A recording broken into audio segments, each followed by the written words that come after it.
السلام علیکم ورحمۃ اللہ وبرکاتہ۔ جو بات عرب میں مشہور تھی قرآن پاک میں اسی بات کو بیان کیا گیا، لیکن الفاظ بالکل تبدیل کر دیے گئے۔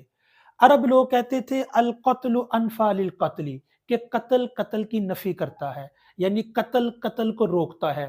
قرآن پاک نے اسی بات کو بیان کیا لیکن الفاظ بڑے خوبصورت، اور کہا گیا فی القصاص حیات، قصاص میں حیات ہے، یعنی خون کا بدلہ لینے میں زندگی ہے۔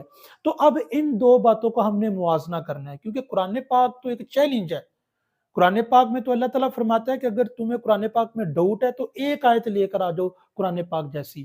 ایون کہ اگر وہ بات بیان کرنی ہوتی جو پہلے ہی عرب میں مشہور ہوتی تھی، تو قرآن پاک اس کو اس انداز سے بیان کرتا کہ لوگ حیران رہ جاتے۔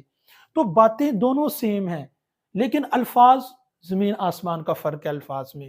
دیکھیں قتل قتل آیا ہے، وہی مفہوم بالکل مختلف اور اپوزٹ اور متضاد الفاظ کے ساتھ بیان کیا گیا۔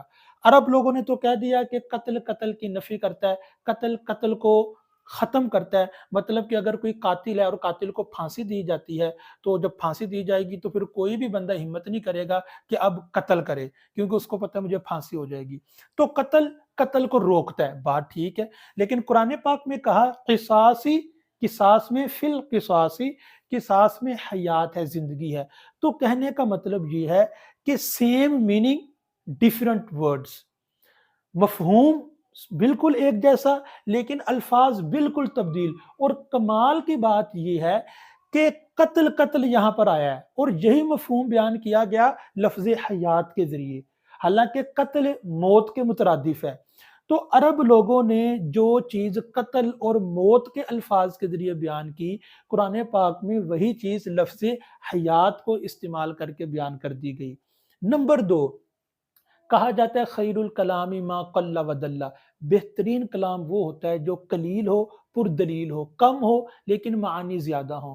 دوسرا کمال اس آیت کریمہ کا یہ ہے کہ اس میں ایجاز پایا جاتا ہے، اختصار پایا جاتا ہے، یعنی اس میں کلمات کم ہیں، اس میں کلمات زیادہ ہیں۔ ایک تو اس میں زیادہ منفی مفہوم ہے، اس میں زیادہ مثبت مفہوم ہے، ٹھیک ہے۔ دوسرا کلمات کا فرق ہے، مثال کے طور پہ فی ایک کلمہ، الف لام دو کلمہ، کیونکہ یہ جو الف لام ہے یہ دا کے برابر ہوتا ہے۔ انگلش میں جو دا ہوتا ہے وہ عربک میں الف لام ہوتا ہے، تو یہ ایک الگ سے کلمہ ہے، ایک الگ سے ورڈ ہے، ایک الگ سے لفظ ہے۔ قصاص یہ تیسرا کلمہ اور حیات یہ چوتھا کلمہ۔ یہاں پر چار کلمات سے زیادہ ہیں۔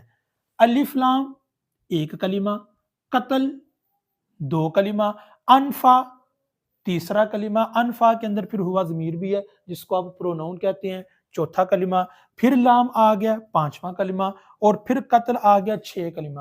تو اس میں چار کلمات ہیں، اس میں چھ کلمات ہیں، بلکہ حقیقت کے اعتبار سے دیکھا جائے تو اس میں 7 کلمات ہیں، کیونکہ ایک لام زیر لی ہے جس کو آپ پریپوزیشن کہتے ہیں، لام جارہ، اور ایک اس کے ساتھ بھی الف لام ہے۔ تو ان چیزوں سے ہمیں پتہ چل رہا ہے کہ قرآن پاک کتنا فصیح و بلیغ ہے۔